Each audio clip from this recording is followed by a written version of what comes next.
नमस्कार, मी अनिता। आजच्या व्हिडिओमध्ये मी तुम्हाला घटाचे विसर्जन कसं करायचं याचा संपूर्ण विधी सांगणार आहे।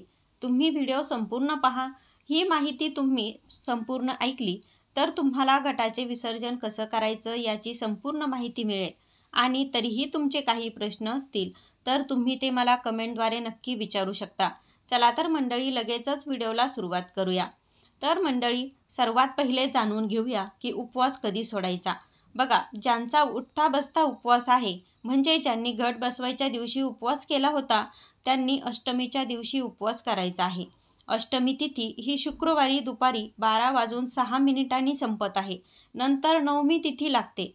पण अष्टमी सूर्यव्यापिनी म्हणजे सूर्योदयाच्या वेळी असलेली तिथी असल्याने शुक्रवारी अष्टमी तिथी ग्राह्य धरली जाईल। तेव्हा ह्या दिवशी अष्टमी हवन व महाअष्टमी तसेच नवमीचा उपवास हा शुक्रवारीच करावा। लक्षात घ्या, ज्यांचा उपवास उठता बसता आहे, ज्यांनी घटस्थापनेच्या दिवशी उपवास केलेला होता आणि तुम्हाला घटाचं विसर्जनाच्या आधी जो उपवास करायचा आहे, त्यांनी शुक्रवारीच हा नवमीचा उपवास तुम्हाला करायचा आहे। तर बघा, पंचांगानुसार शनिवारी महानवमी पारणे, घट विसर्जन व विजयादशमी हे एकाच दिवशी करावे। पण पहा, ज्यांच्या घरी नवमीला घटाचं विसर्जन केलं जातं त्यांनी शुक्रवारीच हवन करा। कन्यापूजन तुम्ही गुरुवारी केलं असेल तरी सुद्धा चालेल, किंवा तुम्ही शुक्रवारीच कन्यापूजन करून त्यानंतर तुम्ही हवनसुद्धा करू शकता। तुम्हाला देवीचा कुळाचार करायचा असेल तर तुम्ही या दिवशीच करायचा आहे। तर बघा, त्यामध्ये देवीची ओटी भरणे, कन्यापूजन करणे हे तुम्हाला ज्या दिवशी शक्य होईल, म्हणजे तुम्ही ही सर्व गुरुवारी जरी केलं, कन्यापूजन, देवीची ओटी भरणे तरी सुद्धा चालतं, किंवा शुक्रवारी केलं तरी सुद्धा चालतं। कारण शुक्रवार हा अतिशय असा शुभवार आहे कन्यापूजन करण्यासाठी, देवीची ओटी भरण्यासाठी। याच दिवशी तुम्ही हवनसुद्धा करू शकता। बघा, लक्षात घ्या, ज्यांचे घट हे नवमीला हलवले जातात त्यांनी शुक्रवारीच हवन करायचं आहे। आणि जर तुमच्याकडे सर्व काही कुळाचाराप्रमाणे करण्याची पद्धत असेल तर तुम्ही तुमच्याकडे नवमी तिथीला घट विसर्जन करत असाल तर तुम्ही नवमीलाच घट विसर्जन हे करायचं आहे। नवमीलाच म्हणजे आता बघा, आपल्याला दोन तिथी ह्या एकत्र जोडून आल्यामुळे आपल्याला नवमी तिथी ही शनिवारीच ग्राह्य धरायची आहे। कारण उदय तिथीनुसार नवमी ही शनिवारीच आहे। त्यामुळे तुम्ही शनिवारी सकाळी 10:58 तुम्हाला संपूर्ण स्वयंपाक आवरून घट हलवून तुम्हाला उपवाससुद्धा सोडायचा आहे। ज्यांच्या घरी नवमीलाच घट हलवले जातात त्यांच्यासाठी हा नियम आहे। तर त्यांनी काय करायचं आहे की नवमी तिथी ही 10:58 आहे, म्हणजेच तुम्हाला 11 वाजेच्या आत तुमचा संपूर्ण स्वयंपाक आवरून घट विसर्जन करून तुम्हाला उपवास सोडणं झालं पाहिजे। आता ज्यांच्याकडे दशमी तिथीला म्हणजे दसऱ्याच्या दिवशी घट हलवले जातात त्यांनी 2 वाजेनंतर घट हलवायचे आहेत। म्हणजे बघा, आपला जो दशमीचा जो विजय मुहूर्त आहे तो 2 वाजेच्या नंतर आहे। घट विसर्जनाचा शुभ मुहूर्त हा शनिवारी 2 वाजेनंतर आहे। बघा, त्यामुळे आपल्याला विजय मुहूर्त, जे कोणी शुभ मुहूर्त पाळतात त्यांच्यासाठी हा शुभ मुहूर्त आहे। तसं तर तुम्ही 11 नंतर दशमीच्या दिवशी ज्यांचे घट हलवतात तर त्यांनी 11 वाजेच्या नंतर तुम्ही कधी पण घटाचं विसर्जन हे करू शकता आणि उपवास सोडू शकता। पण बघा, काही जणांचं फक्त शुभमुहूर्तावरच शुभमुहूर्त बघून ज्यांना ही करण्याची सवय आहे त्यांच्यासाठी 2 वाजेच्या नंतर तुम्ही घट हलवू शकता, म्हणजे तो विजय मुहूर्त त्यानंतर चालू होतोय। तर बघा, आता घट हलवण्याची जी योग्य पद्धत आहे ती आपण थोडक्यात जाणून घेऊयात।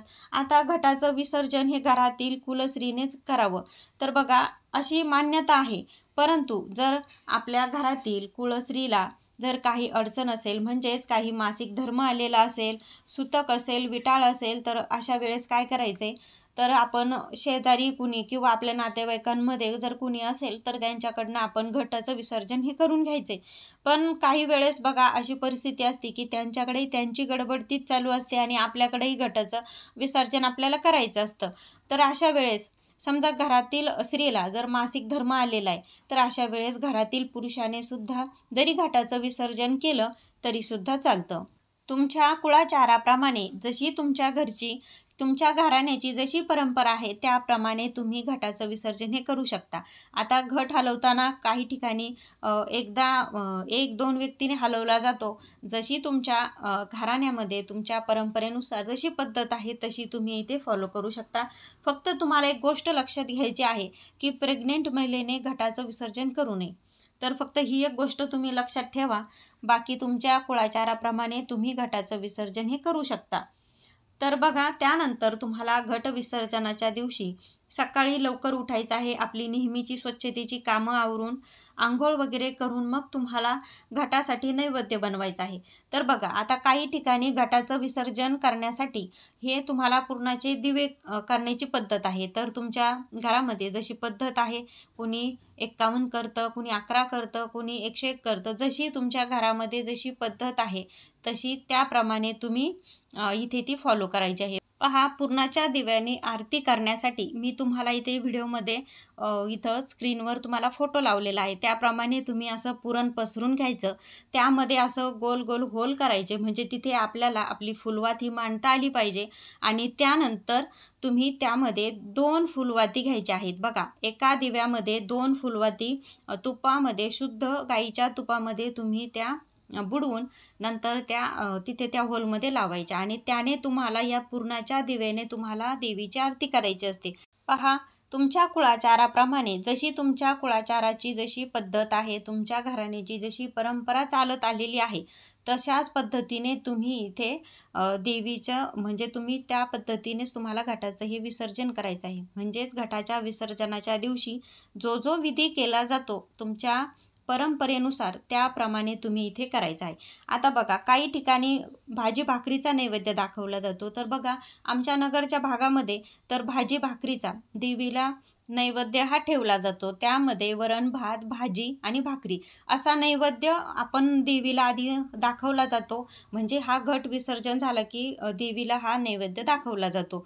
तर बघा, काही ठिकाणी खीर बनवली जाते घट विसर्जनाच्या दिवशी, तर काही ठिकाणी फक्त दही भात ठेवला जातो। तर बघा, जशी तुमच्या कुळाचाराची जशी पद्धत आहे त्याप्रमाणे तुम्ही इथे ती फॉलो करायची आहे।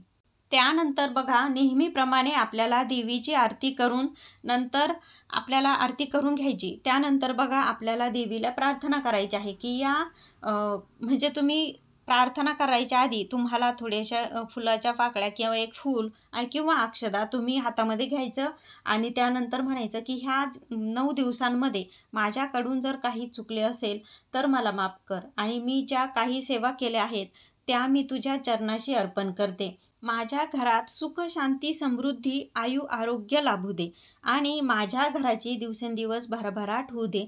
आणि त्यानंतर तुमच्या हातातील अक्षता ह्या तुम्हाला घटावर टाकायच्या आहेत। तर बघा, आता त्यानंतर घट हलवायचा आहे। तर बघा, घट हलवताना तुम्हाला एक गोष्ट लक्षात घ्यायची आहे की पहिल्यांदा जेव्हा तुम्ही घटाला हात लावता आणि तो हलवता तर तो तुम्हाला उत्तर दिशेला हलवायचा आहे। तर बघा, यामागे धार्मिक मान्यता अशी आहे की आपली सुद्धा उत्तरोत्तर प्रगती ही होत राहते। त्यानंतर जर तुमच्या घटामध्ये काही पाणी शिल्लक असेल तर तुम्ही एका त्या दुसऱ्या ताटामध्ये ओतून घ्या आणि ते तुम्ही तुळशीला सोडून, फक्त तुळशीला घालायचं नाही ते पाणी, तर तुम्ही इतर फुलझाडांना ते पाणी घालू शकता। त्यानंतर त्यातलं हळकुंड, सुपारी हे तुम्ही सुकण्यासाठी हे बाजूला ठेवायचं आहे आणि ते सुकल्यानंतर परत तुम्ही पुन्हा दुसरी पूजेला जरी ते वापरलं तरी सुद्धा चालतं।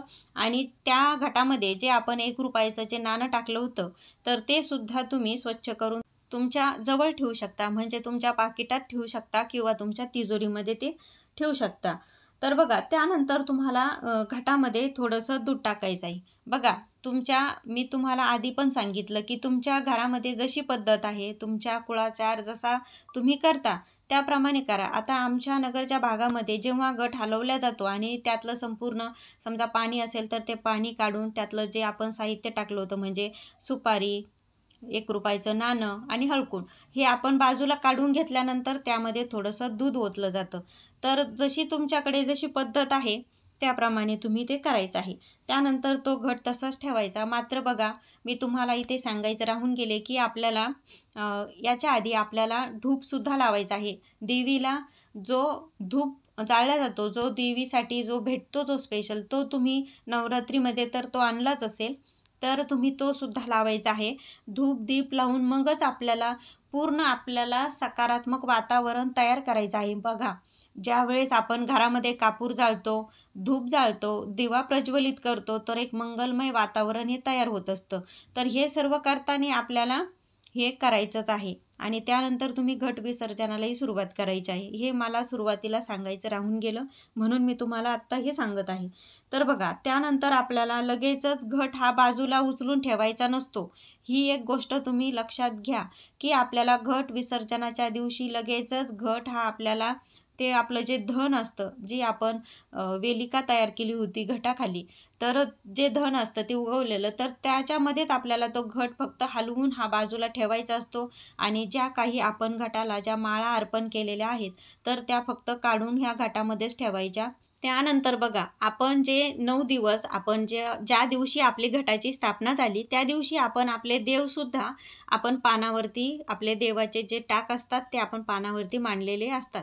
तर बघा, आता या दिवशी आपल्याला आणि संपूर्ण आपण देवघरातले पण दुसरे पण आपल्याकडे जे देव आहेत जे आपण पानावरती नाही मांडले, फक्त आपण देवीचे टाक किंवा आपले जे कुलदेवतेचे 5 जे देव असतात, जे टाक बनवलेले असतात, तर ते आपण खाऊच्या पानावरती त्यांची आपण जी स्थापना करत असतो.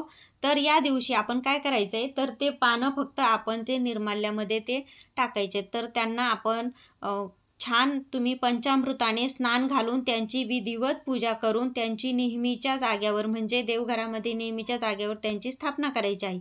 आता आपण ज्या 9 दिवस जे घटाला माळा पण घातलेल्या आहेत ना, त्यासुद्धा तुम्ही निर्माल्यामध्ये ते देवाच्या तिथले संपूर्ण जी आपण फुलं अर्पण केली, पानं जी होती जी खाऊची, जी आपण त्याच्यावर आपण देव स्थापन केलेले, ते परत आपल्या ज्या घटातील जे मंगल कलशातील जी खाऊची पानं आहेत, फुलं आहेत, ती सर्व आपण निर्माल्य म्हणून एका ठिकाणी आपण ते जमा करायचं आहे.